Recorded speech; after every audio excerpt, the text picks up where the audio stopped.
Good day, chess world. So we return to the final game in this match between Capablanca and Kostics. Previous video was covering a wonderful demonstration of patience, taking the opportunities and squeezing the maximum from the opponent.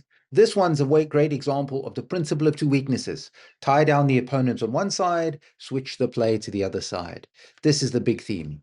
And fundamentally, this game is a demonstration that you don't need extra material in huge numbers to win a game like this. What you do need, though, is to tie down your opponent. And that's very important. We're going to look at this one. The story of this game is restraint, restraining the opponent, tying them down. And I hope from this one, you're going to learn how do we do that to the opponent in the latter parts of the game. So I want you to take 4 things from this game.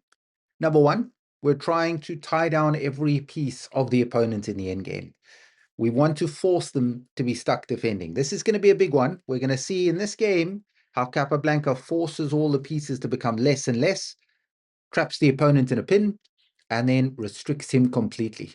Second, the big theme is you tie your opponent to one weakness, and then you do need a second front. The previous game, just a call back to that, by the way, sign up to the notes in the link below, and then you'll get a great description of the previous one and how they connect with this one. And otherwise, go back and watch the video if you haven't already. The whole idea there was he had one weakness and he was struggling to expose the second one. This one from Capablanca, we're going to see how he ties the opponent down on the queen side and then opens up the king side. Then we're finally going to see that Capablanca actually gives up a pawn to create, if you will, the zugzwang position, because he wants to completely get his pieces active and restrict the opponent. And then finally, the same as the last game, he does it in this one, get the king into the action so it becomes an important fighting piece. So let's jump into our chess position today and our ending that we're looking at for Endgame 27, Logical Chess. Sorry, Capablanca's Chernev Endgame series. So we have ourselves this wonderful position where we are now in Endgame 27, Capablanca on the black side. As I've stated before, this is part of the match that was played in Havana between Kostics and Capablanca.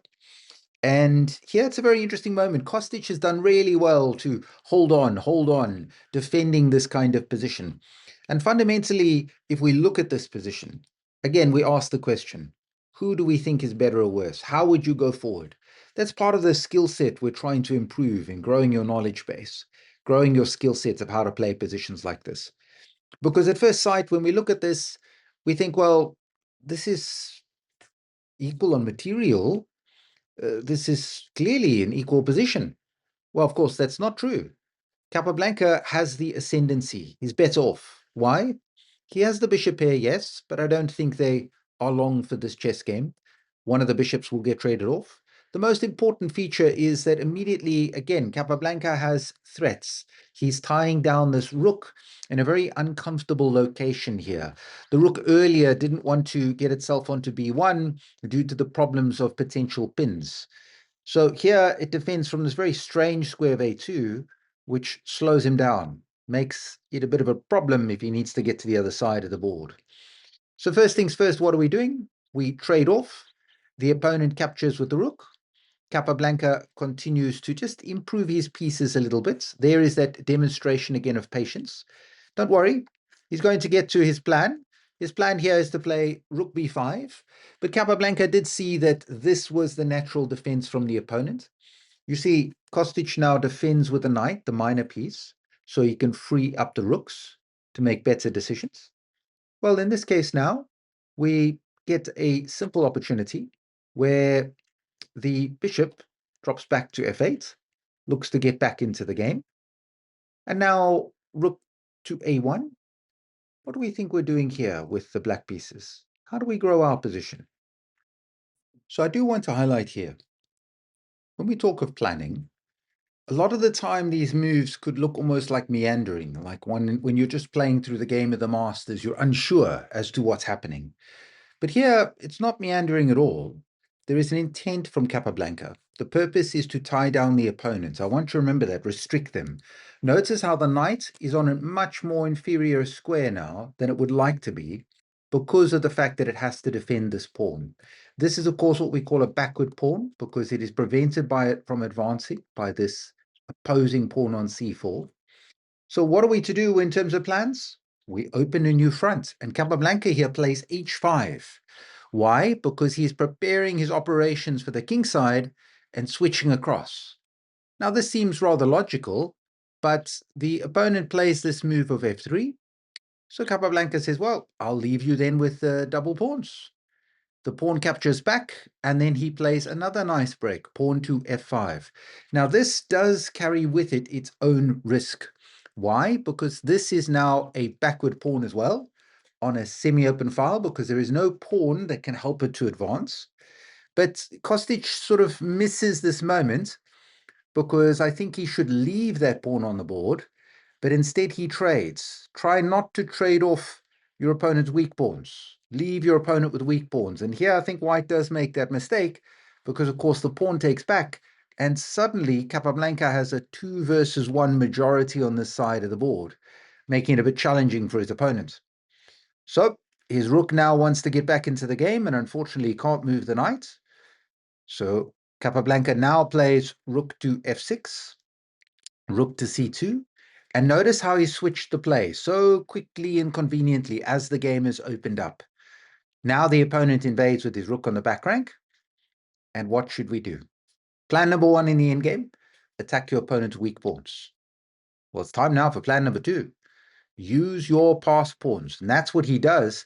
He now first kicks the opponent around, rook to e1, then he plays f4. The whole idea is he tells his opponent, look, you must decide what you're going to do with this rook.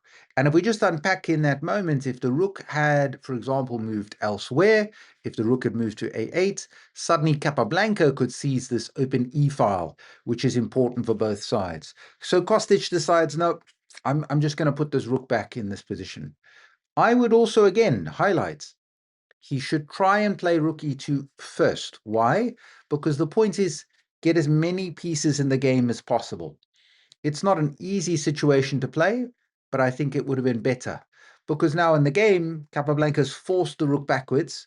This rook is still a little bit less. And with f4, there's some threats. He cannot play rook e2 now because of the simple fork. So in this position, we have some intrigue. Because now Kostics must make a decision. Should he trade the pawns or should he leave the pawn on f4? You know, hindsight is an exact science. And I do believe that here he probably should have traded. I'm not too sure it would have changed the result of the game. Why I say that is, look, Capablanca is a brilliant player. And the key problem that white has is that Capablanca here can continue to build pressure. So he decides to push g4, and Capablanca now makes a very interesting decision. He sees that the opponent's plan is to build a blockade. Put the king here, bring the knight in. Capablanca decides, no, he doesn't want to see that.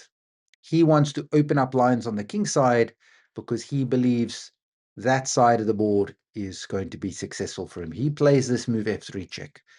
Now, he fully understands that this pawn now is weak and is going to be a problem. And as a matter of fact, he then, after king to f2, sacrifices the pawn for activity. This is massive. Capablanca would never have pushed f3 if he did not have the intention of sacrificing the pawn. Why is that? Well, because if his rook is tied down to defending this pawn, he's going to have problems. The opponent now has a very simple plan, knight e3, knight f5. That is what the opponent would like to do if given a bit of time. Instead, Capablanca plays rook h6. Now suddenly very interesting. King captures on f3. Rook to h3 check. And then the king is driven backwards. King to e2. Okay. And we get this very intriguing moment. Rook check. Knight f2. Remember what I said to you, tie the opponent down. Something has always had to sit and defend this side of the board. And just when white looked like they were unraveling their pieces to become a bit more active, now there's a new problem that's occurred on the other side of the board. Very important. Capablanca follows with bishop to g3. And here is the big moment, the deciding moment of the game, as we will discover. What should white do? It's a tough decision, obviously tough, because as we'll see, white got it wrong. White got this one wrong. So I want you to think a little bit. If you're playing now and you are playing on the black side, what is the one thing you don't want to see? And I think it's important here that we recognize white needs to trade. White needs to force trades in this position. And I want you to remember this theme that his best chance of holding a draw is the rook and pawn endgames. Rook and pawn endgames are the best chance, because there it's about activity of pieces. It's not about material. So for those of you that said he should play rook f1 to continue to defend the piece, that's what Kostics played, and as we'll discover, not quite right. Better is get the king out the way. King f1 or king f3, I think is all fine. The basic point is we're going to see this simplification coming about. Rook takes check. And yes, the tricky part that he had to observe was that now he can play a move like rook to e2, and the king and pawn endgame is a draw. Why? Because there's no path through for the black king. Everything can be blocked by the white king.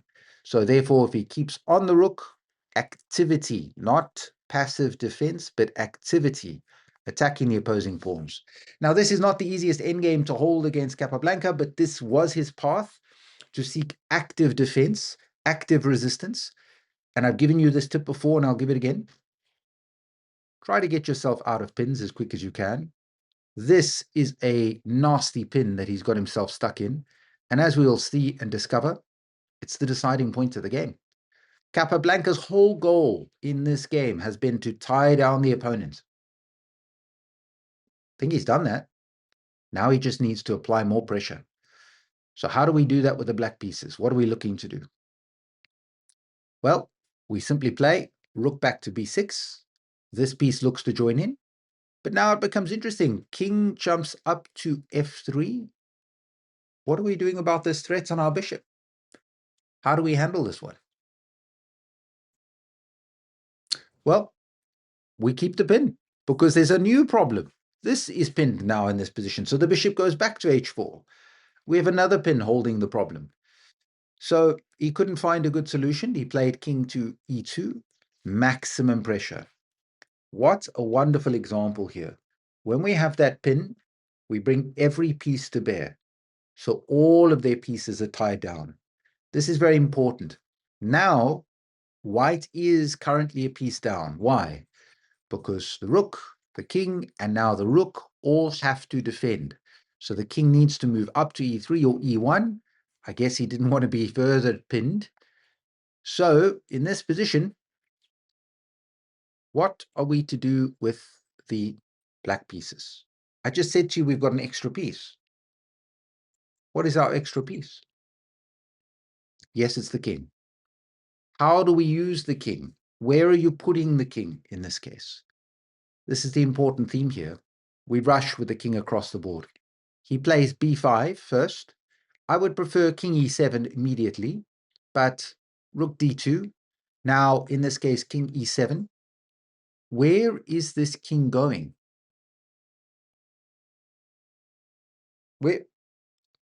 Why do we move king e7? What difference does that make? Now, let's first unpack the problem.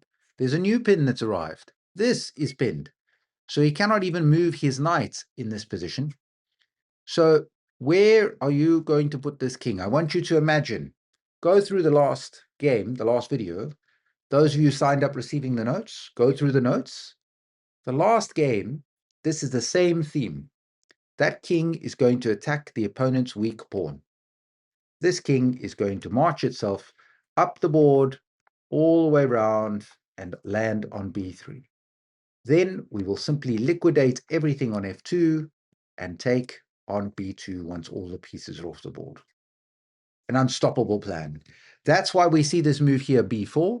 At first sight, when you go through a game like this, if you just look at the notation with no notes, you would think b4 is preposterous. Was Kostics such a fool that he forgot the rules of chess and didn't know what en passant was?